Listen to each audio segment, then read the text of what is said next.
Hello student, आज हम discuss करेंगे molecular basis of inheritance. Introduction होगा इस चैप्टर का। आज नेक्स्ट चैप्टर शुरू कर रहे हैं, 6th चैप्टर क्लास 12। ठीक है। एक्चुअली इस चैप्टर में क्या है, इस चैप्टर में है कि जो मॉलिक्यूलर बेसिस, मॉलिक्यूल कौन सा है जो इनहेरिटेंस को पे डिपेंड करता है, किस बेसिस के ऊपर हम कहते हैं कि मॉलिक्यूल्स ही मेन चीज़ है। क्योंकि George John Mendel, TH. Morgan सब ने बताया कि जो कैरेक्टर्स किस पास आउट होते हैं वो फैक्टर्स जीन्स पे डिपेंड होते हैं। ठीक है। सर्टन एंड बाउरी, उन्होंने भी कहा था कि क्रोमोसोम्स ही ग्रुप को लेके जाते हैं। 1902 के अंदर सर्टन एंड बाउरी ने बोला था, ये आप नोट कर लीजिए। सर्टन एंड बाउरी 1902 के अंदर इन्होंने बोला था कि जो कैरेक्टर्स किस होते हैं, one generation to next generation transfer होते हैं with the help of chromosome transfer होते हैं। ठीक है। लेकिन यहाँ पे हम पढ़नी है मोलिकुलर, मतलब ऐसा कौन सा मोलिकुलर है जो बेसिस ऑफ इनहेरिटेंस है। ठीक है। मतलब हमारा जेनेटिक मटेरियल कौन है। वैसे तो आप 10th क्लास में पढ़ रखा है, 9th में पढ़ रखा है कि डीएनए इज जेनेटिक मटेरियल, लेकिन कैसे, मतलब इसको फाइंड कैसे किया जाए कि डीएनए ही जेनेटिक मटेरियल है। तो फर्स्ट ऑफ ऑल आपको पता होना चाहिए जेनेटिक मटेरियल की डेफिनेशन क्या होगी। The substance which store biological information, the substance which store biological information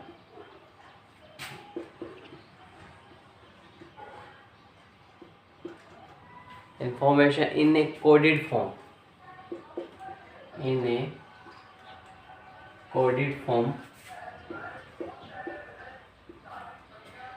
transfer it to next generation,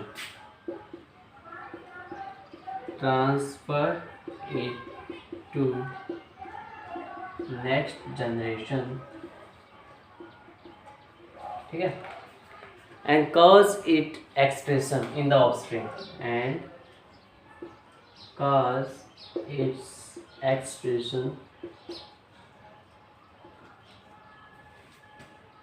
in next generation या in the offspring।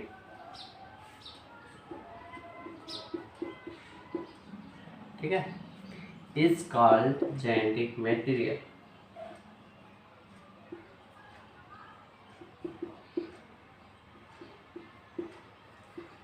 ठीक है।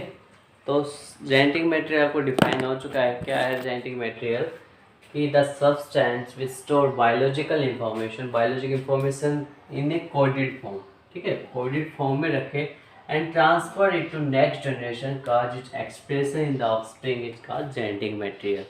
ठीक है। अब जब कोडेड फॉर्म की बात आती है तो कोडेड फॉर्म में हमारे पास अगर डिस्कस करते हैं तो कोडेड हमने क्या पढ़े हैं, प्रोटीन्स पढ़ी हैं। ठीक है। कोडेड फॉर्म में डीएनए होता है और आरएनए होता है। ठीक है। अब इनमें ये या तो हम ये मान लें कि जेनेटिक मटेरियल है, ठीक है, या फिर कोई और प्रॉपर्टी देख के चलें कि उनके पास क्या क्या प्रॉपर्टी होनी चाहिए। तो फर्स्ट ऑफ ऑल जो भी मतलब जेनेटिक मटेरियल होगा उसके पास प्रॉपर्टी होनी चाहिए सेल्फ रिपेयर की। ठीक है, मतलब अपने ऑफस्प्रिंग डेवलपमेंट करके या अपनी कॉपीज फॉर्मेशन करने की। सेकेंड में अगर बात करते हैं उसकी जो मेनली है कि उसके अंदर म्यूटेशन अगर होनी चाहिए। म्यूटेशन को कि क्रोमोसोम थ्योरी ऑफ म्यूटेशन है वो साफ साफ कह रही है अगर म्यूटेशन होगा तो ही वेरिएशन आते हैं, और वेरिएशन आना ही क्या है कि इवोल्यूशन का पार्ट है। इसका मतलब नेक्स्ट जनरेशन कैरेक्टर ट्रांसफ़र हो तो चांसेस होने चाहिए म्यूटेशन के। ठीक है, तो म्यूटेशन हो गया। थर्ड वन क्या है, वो एक्सप्रेशन करना आना चाहिए ऑफस्प्रिंग के अंदर, मतलब एक्सप्रेस कर सके अपने कोडोन के बिहाफ पे कैरेक्टरिस्टिक्स को। ठीक है, अगर उन सबको अगर देखते हैं तो हमारा जो बेस्ट आंसर निकल के आता है वो कौन सा है, डीएनए। कैसे? डीएनए के पास एक रेप्लिकेशन प्रॉपर्टी होती है, प्रिपेयर सेल। ठीक है, मतलब ये डीएनए से फॉर्मेशन करता है डीएनए इसका replication, formation of DNA from DNA.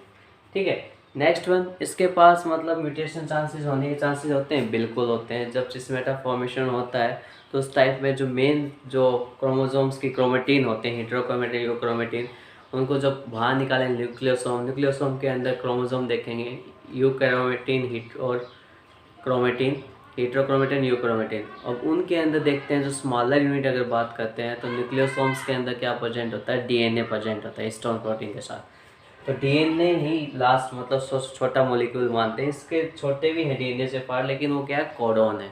ठीक है, purines and pyramids, phosphate pentose sugar. ठीक है, लेकिन purines and pyramids amino acids हैं कोडॉन जो डीएनए पास होते हैं।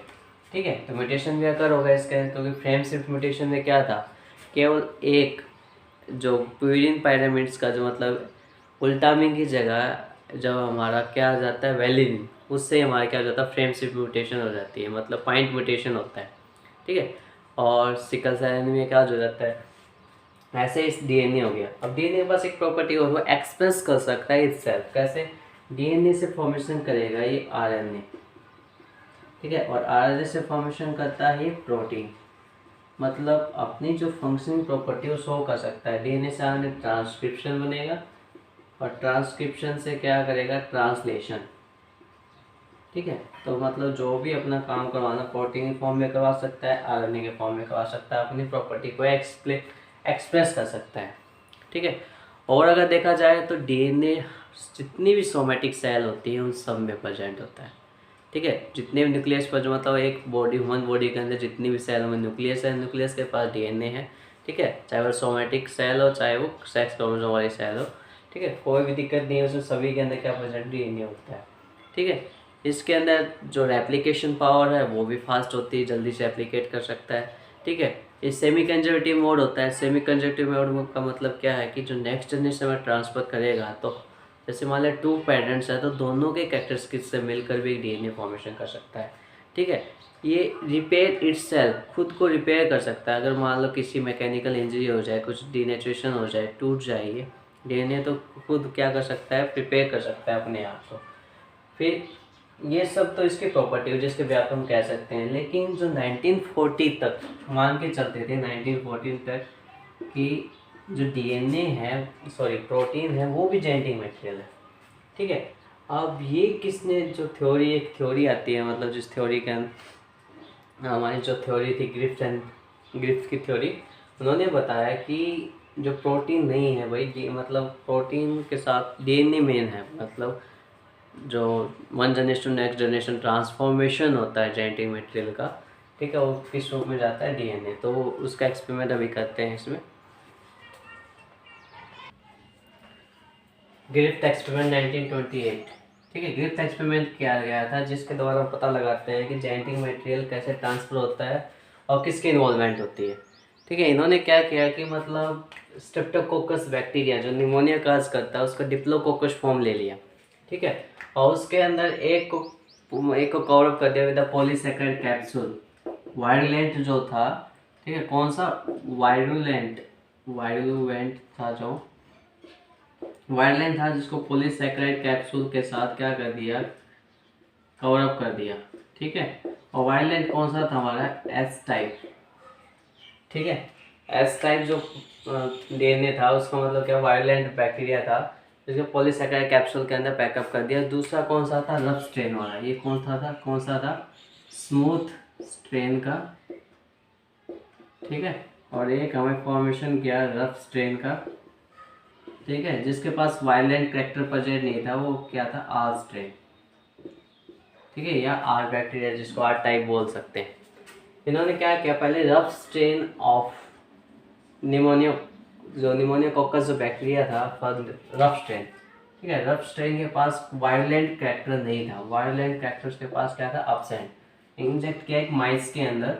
ठीक है, जो इंजेक्ट किया तो ये क्या कर गया, सर्वाइव कर गया। क्या किया, सर्वाइव कर गया, मतलब लाइफ था, ठीक है, मतलब जिंदा था ये। लेकिन जब स्मूथ स्ट्रेन ऑफ निमोनियोकोकस एंटर किया किसके अंदर, एक माउस के अंदर, तो ये इसकी क्या होगी, डाइस, मतलब डेथ हो गई इसकी भाई। क्यों, क्योंकि जो स्मूथ स्ट्रेन का जो बैक्टीरिया था उसके पास क्या था, वायलेंट कैरेक्टर प्रेजेंट है, मतलब इसको स्ट्रेप्टोकोकस निमोनिया काज हो गया, इसकी वजह से इसकी डेथ हो गई। नेक्स्ट वन क्या किया, इन्होंने स्मूथ जो बैक्टीरिया था एस स्ट्रेन का, मतलब एस टाइप का जो बैक्टीरिया था, ठीक है, स्ट्रेन थी, उसको क्या किया इन्होंने, हीट किल कर दिया। हीट किल का मतलब सीधे से वो डीनेचुरेशन हो गया और टूट गया उसमें। जब इसके अंदर डाला गया तो क्या माइस क्या कर गया, सर्वाइव कर गया, लाइफ कर गया। ठीक है, लास्ट में क्या हुआ कि रफ स्ट्रेन, मतलब देखो रफ स्ट्रेन में सर्वाइव कर रहा था, और 8 किल के अंदर सर्वाइव किया था, दोनों को मिक्स कर दिया उन्होंने, ठीक है। और मिक्स करके जब उन्होंने इंसर्ट किया तब मतलब एक अनवांटेड मतलब रिजल्ट प्रोड्यूस हुआ उनका। और वो रिजल्ट क्या था कि माइस की डेथ हो गई, ठीक है। डाइस मतलब डाई हो गया माउथ, जो माइस था वो मर गया, ठीक है। एक्चुअली में इसमें सबके अंदर क्या हो रहा था, क्योंकि जो रफ स्ट्रेन जो बैक्टीरिया था, rough strain bacteria same strain से बिलोंग करता है, ठीक है। उनकी जो स्ट्रेन है, जो स्मूथ स्ट्रेन की स्ट्रेन उससे इक्वल थी। जब दोनों एक दूसरे के साथ आया तो एक दूसरे को क्या कर दिया, कैरेक्टर ट्रांसफॉर्मेशन कर दिया, जिसकी वजह से जो निमोनिया का जो वायलेंट था वो एक्टिव हो गया, जिसकी वजह से क्या हो, माइस डेथ हो गई, ठीक है। लेकिन जो गिरिफ्ट था वो एक्सप्लेन नहीं कर पाया कि इसकी जो डेथ हुई है उसके लिए माइस की जो सेल रिस्पॉन्सिबल है, या जो वायलेंट हम डाल रहे हैं हीट किल करके वो रिस्पॉन्सिबल है, या फिर कौन से कॉर्डर, ठीक है।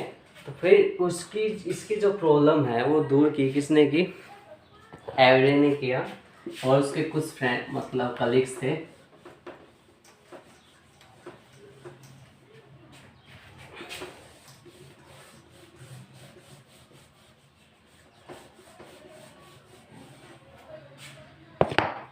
कौन थे, एवरे, ठीक है। इसके साथ साथ सी मैक्लोड, सी मैक्लोड के बाद थे एम मैक चेरेटी, ठीक है, कार्ल टी बोल सकते हैं। इन्होंने 1944 के अंदर एक्सप्लेन किया इस चीज़ को कि जो स्ट्रेन थी उनका क्या रोल था। उन्होंने क्या किया, माइस की सेल से बाहर निकाल कर उन्होंने एक्सपेरिमेंट किया, ठीक है। उन्होंने 4 test tube Lee,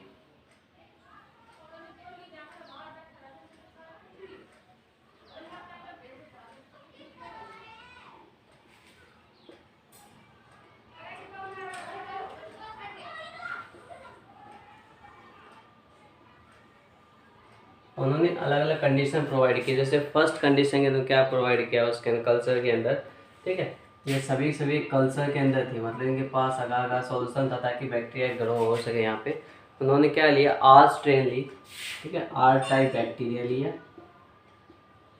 are type bacteria, ठीक है। प्लस में क्या लिया, कार्बोहाइड्रेट, इसके मतलब आर टाइप प्रेजेंट थे, और कार्बोहाइड्रेट प्लस में एस टाइप, ठीक है। एस टाइप पे यहाँ पे इन्होंने कार्बोहाइड्रेट लिया एस टाइप का। तो इसमें क्या हुआ, जो मतलब इसके पास जो फैक्टर था वायलेंट नहीं था, कैसा था, आर टाइप का था, मतलब रफ स्ट्रेन कंटेनिंग था। नेक्स्ट में क्या हमने प्रोटीन ली, ठीक है, प्रोटीन ली, कौन सी प्रोटीन ली उन्होंने, एस टाइप की, ठीक है। तब भी हमारे पास क्या मिला, आर स्ट्रेन मतलब रफ स्ट्रेन का मिला बैक्टीरिया, मतलब इसके पास भी वायलेंट फैक्टर नहीं था। फिर इन्होंने क्या किया, आर टाइप तो बैक्टीरिया लिया, ठीक है। आर टाइप के साथ इन्होंने मिक्सअप किया किसका, डीएनए ऑफ एस टाइप। यहाँ पे इन्होंने एस टाइप का मतलब क्या ली थी, प्रोटीन ली थी, प्लस में क्या था, आर टाइप बैक्टीरिया था। यहाँ पे आर टाइप के साथ उन्होंने क्या लिया, डीएनए लिया एस टाइप का, ठीक है। जिसकी वजह से यहाँ पे क्या फॉर्मेशन हुआ, हमारा smooth bacteria,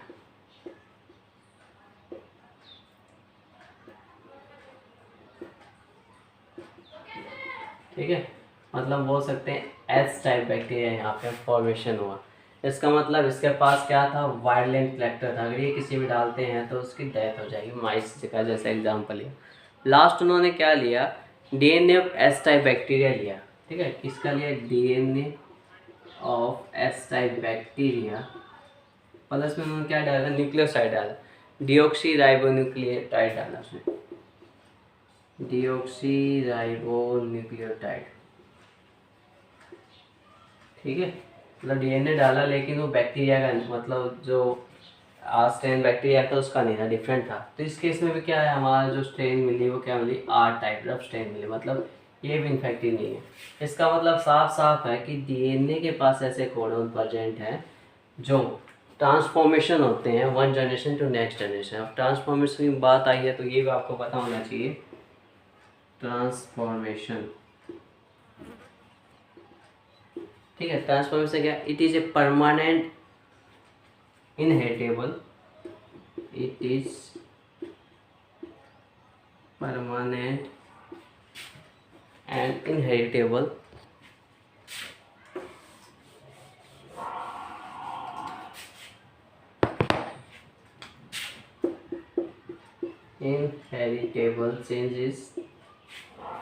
change produce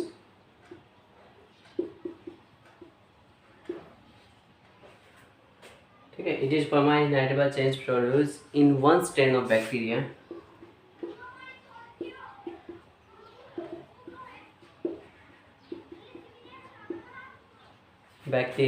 by a substance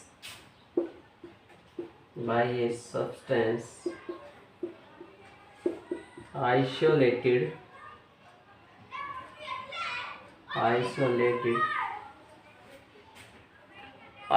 from another strain of the same bacteria, isolated from another strain of same bacteria। उसी केस के अंदर ट्रांसफॉर्मेशन है, मतलब ये परमानेंट इनहेरिटेबल चेंज होता है जो प्रोड्यूसर स्ट्रेन है, एक स्ट्रेन है कोई भी, ठीक है, by isolated from the same strain of bacteria. मतलब इसके अंदर क्या था कि आइसोलेट किया, जैसे एस टाइप का जो डीएनए लिया और लेकिन आर टाइप के साथ जब उसको मिक्सिंग की गई उस टाइप पे वहाँ स्मूथ बैक्टीरिया फॉर्मेशन हुआ, ठीक है, स्मूथ स्ट्रेन वाला फॉर्मेशन हुआ, मतलब वायलेंट काज हुआ। और बाकी के अंदर जैसे मान लो इस लास्ट वाले के अंदर क्या लिया था, डीऑक्सीन्यूक्लियेज लिया, न्यूक्लियोटाइड लिया था, लेकिन वो हमारा क्या था, वो बैक्टीरिया मतलब सेम काइंड ऑफ बैक्टीरिया का नहीं था, strain of the same bacteria नहीं था, इस वजह से वहाँ पे क्या मिली, रफ स्ट्रेन मिली। ठीक है, यहाँ पे हमने क्या यूज़ किया था, प्रोटीन यूज किया था, तो प्रोटीन के अंदर फॉर्मेशन है। यहाँ पे क्या यूज़ किया, कार्बोहाइड्रेट्स यूज़ की थी, शुगर को यूज़ किया था, क्या था, शुगर के पास ऐसा कैरेक्टरिस्टिक प्रेजेंट हो। तो इन सब के यहाँ पे हमें पता लगता है कि जेनेटिक मटेरियल हमारा क्या है, डीएनए है। फिर उसके बाद आता है हर्शी एंड सेज एक्सपेरिमेंट। उन्होंने तो बिल्कुल क्लासीफाई कर दिया कि one generation to next generation क्या जाता है, डीएनए जाता है। वो हम नेक्स्ट वीडियो में करेंगे।